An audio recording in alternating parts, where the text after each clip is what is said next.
सम्मान के योग्य सम्मानित बुजुर्गों, माताओं, बहनों, नौजवान साथियों, स्वतंत्रता सेनानियों के परिजनों, जिला प्रशासन के अधिकारीगण, पत्रकार, छायाकार बंधुओं और प्यारे बच्चों, 77वें गणतंत्रता दिवस के पावन पर्व पर मैं आप सभी को हार्दिक बधाई और शुभकामनाएं देता हूं। मैं यहाँ पर उपस्थित आप सभी का स्वागत और अभिनंदन करता हूं। आज मैं स्वतंत्रता सेनानियों व शहीदों को भी नमन करता हूं, जिनके बलिदानों से हम गणतंत्र दिवस बनाने का यह गौरवशाली अवसर प्राप्त कर रहे हैं। आज ही के दिन 76 वर्ष पहले सन 1950 को हमारा संविधान लागू हुआ था और इसी संविधान ने हमें न्याय, स्वतंत्रता, समानता के मौलिक अधिकार दिए। इसी दिन भारत विश्व का सबसे बड़ा संप्रभुता संपन्न लोकतांत्रिक गणराज्य बना। इस अवसर पर मैं संविधान निर्माता बाबा साहब डॉक्टर भीमराव अंबेडकर जी सहित संविधान सभा के तमाम सदस्यों को भी नमन करता हूं। आज का यह ऐतिहासिक दिन देशवासियों को एक मजबूत राष्ट्र के रूप में आगे बढ़ने के लिए साहस और प्रेरणा देता है। इस दिन हम उन महापुरुषों को भी याद करते हैं जिन्होंने भारत को स्वतंत्रता दिलाने, भारतीय संविधान को लागू करने में अपनी महत्वपूर्ण भूमिका निभाई। इसी की बदौलत भारत एक गणराज्य कहलाता है।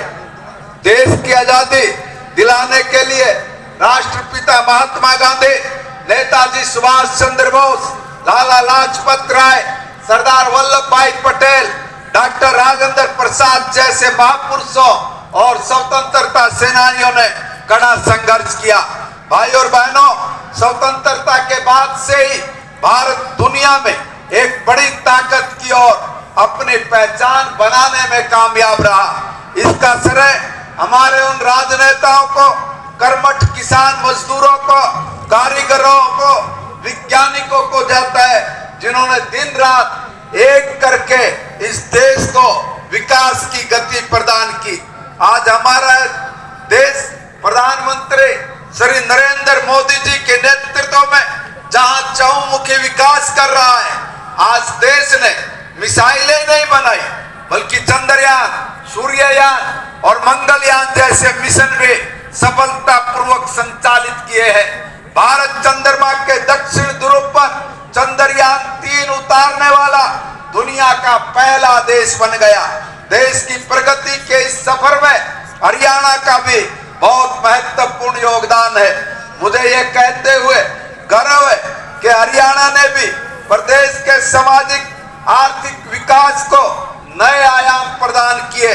स्वतंत्रता आंदोलन में अग्रणी भूमिका निभाने वाले हरियाणा वासियों की याद में अंबाला में स्वतंत्रता संग्राम स्मारक बनकर तैयार हो गया है और इसके साथ ही शिक्षा, स्वास्थ्य एवं खेलों में भी हमने नई ऊंचाइयों को छुआ है।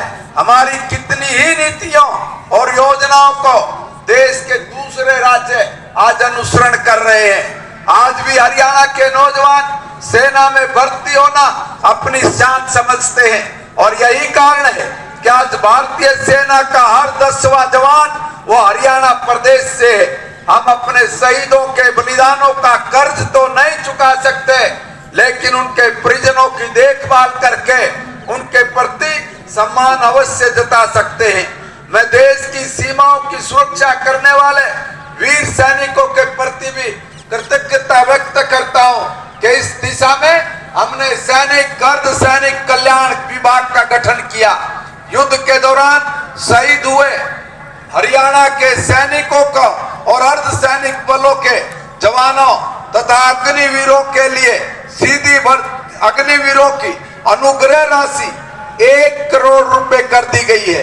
अग्निवीरों के लिए सीधी भर्ती में 10% आरक्षण का प्रावधान कर दिया गया है। इसके अलावा 1984 में जो दंगा पीड़ितों के आश्रित थे उनको भी नौकरियां देने की प्रक्रिया शुरू कर दी। और अब तक शहीदों के 418 आश्रितों को अनुकंपा के आधार पर नौकरी भी प्रदान कर दी गई है। भाई और बहनों, सुशासन से सेवा के संकल्प के साथ जन सेवा का दायित्व संभालने वाली वर्तमान सरकार ने प्रधानमंत्री श्री नरेंद्र मोदी जी के सबका साथ सबका विकास और हरियाणा एक हरियाणवी एक के मूल मंत्र पर चलते हुए समस्त हरियाणा और प्रत्येक हरियाणवी की तरक्की और उत्थान की दिशा में निरंतर कार्य किया है।